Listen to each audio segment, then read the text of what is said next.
Okay, now we're ready to move on. I'm going to show you how you take your stencil and trace it onto your chosen material, your burlap, to make your punch needle rug.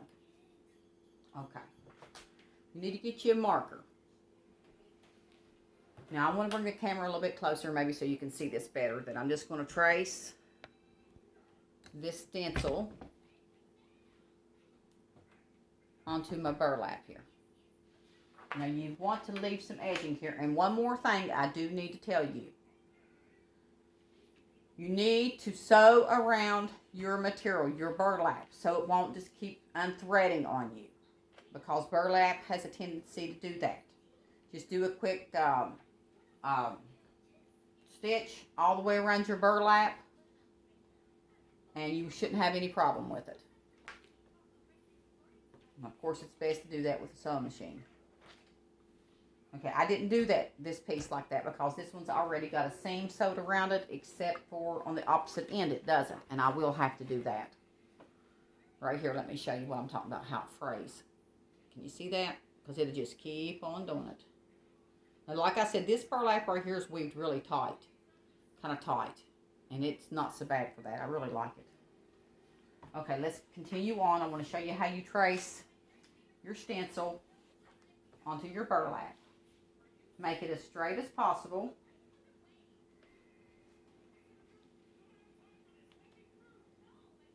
And place your stencil just the way you want it on there. And do not get it close to the edges, your stencil, your design, because you're going to need this edging here. You're going to need this edging to put a border around it. So do not take your stencil and do it to the very top of your burlap. Leave a space about an inch, inch and a half, all the way around your stencil. That's very important for the end product. When you put a border around your burlap, your rug. So you want to make sure that you center your stencil in the burlap. Leave an inch all the way around. But now with this, I'm making a runner, so I'll be sliding this stencil down because I want a long one. And if I was just making this square one, it would be an inch all the way around. At least an inch. Inch and a half is good. So I'm going to scoot this back down here a little bit.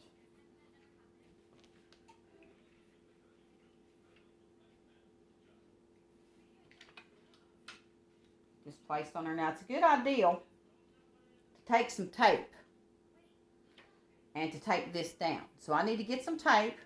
So bear with me and hold on. I'll be right back. Okay, here we go. I've got some packing tape. And I'm going to tape this stencil down onto the burlap. After I've placed it where I want it,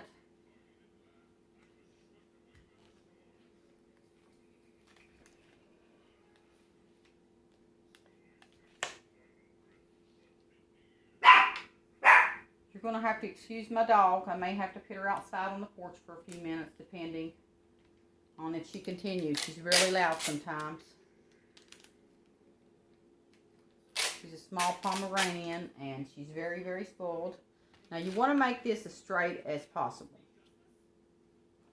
onto your burlap.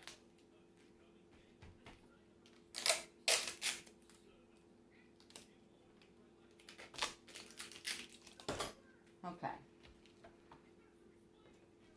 I think that's going to be okay. A little bit crooked. Let me just get it straightened up here a little bit.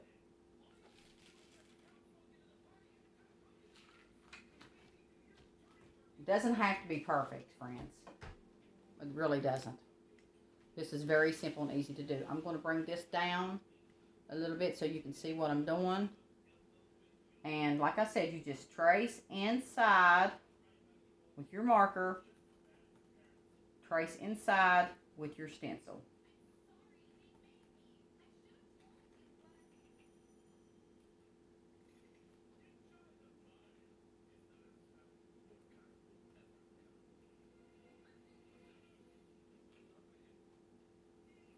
I'll show you what it looks like when I get it traced.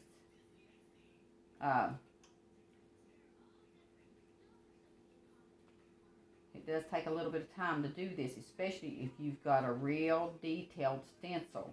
So, I mean, if this is your first one doing this, you know, try to look for something real simple starting out, because it can get tedious. It takes you a little while to get these done, but they're easy and they're well worth it.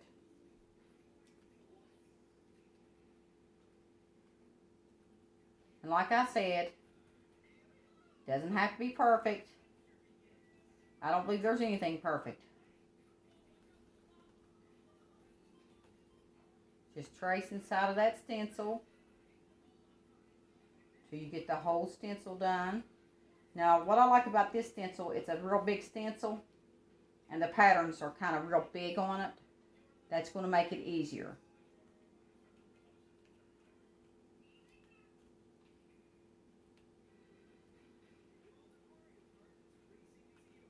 Now, when you got these real small designs, it can be very difficult. And it's best just not to try to trace those, but just to color those in.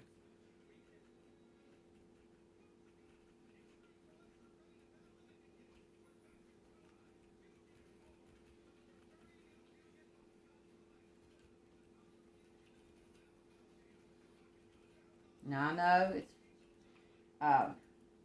kind of boring probably for you to sit and watch me do this. But I would like for you to just bear with me until I get it done so you can see what it looks like on the burlap. I'm trying to be a little bit fast with it just for the purpose of that I want you to be able to see what the tracing looks like on the burlap. And it's best to use a black marker,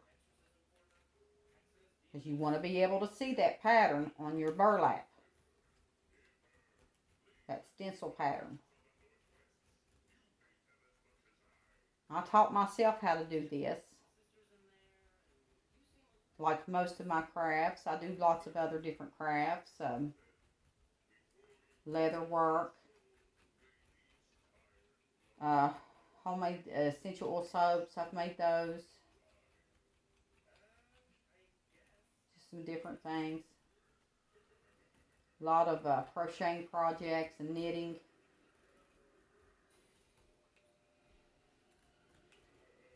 I like to learn different things. I've always been this way.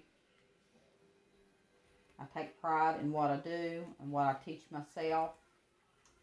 And no, it's not perfect, but hey, I done it. You know, that's just the way I look at it.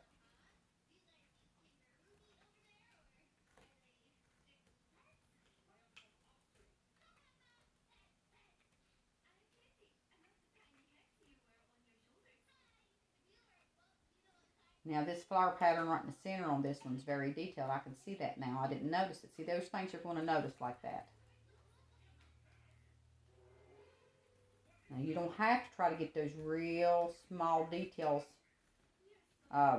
in your pattern when you go to doing your punch work. That'll be totally up to you. And it's going to look fine if you don't. It's not going to mess it up. So it's not going to hurt anything. But do get the big ones.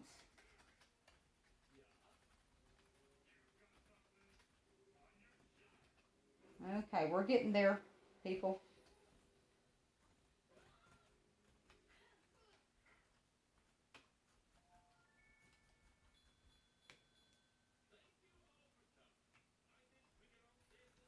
Okay, I'm going to go ahead and continue to get this finished.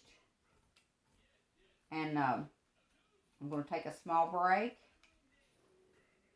And I'll be back to show you what it looks like with the stencil on the burlap. Okay, here it is. I just got it finished. Now I'm going to take it loose and just show you what it looks like on the burlap.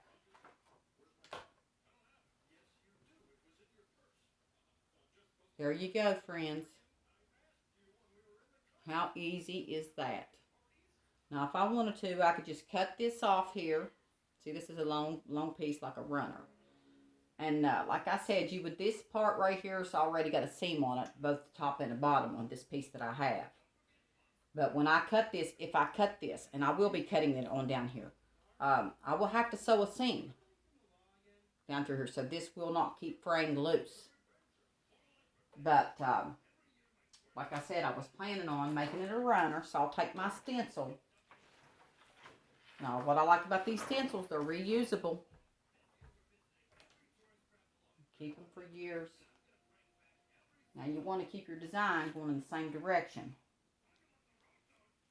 Now, you may want to, like me, I'm going to move those a little bit closer together. And like I said, don't forget to leave a space of an inch and a half on the top, bottom, and sides of the border of your design, because you will have to put a border around that. I'll show you how to do that when we get there.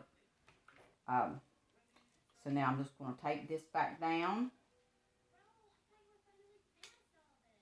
Scoop this down. And I'll continue to trace my stencil onto my burlap until I get the desired length or pattern that I want on this piece of burlap. So, now, when we take another break, I'm going to finish this, and then we'll continue on with the next step. And you're going to have to decide, depending on the stencil that you get, what type and color of yarns. And I will have to go get my yarns yet. I have a few here, but not exactly what I'm wanting for this. So I'll put links for the yarn, and we'll go from there. So don't go away. Be right back.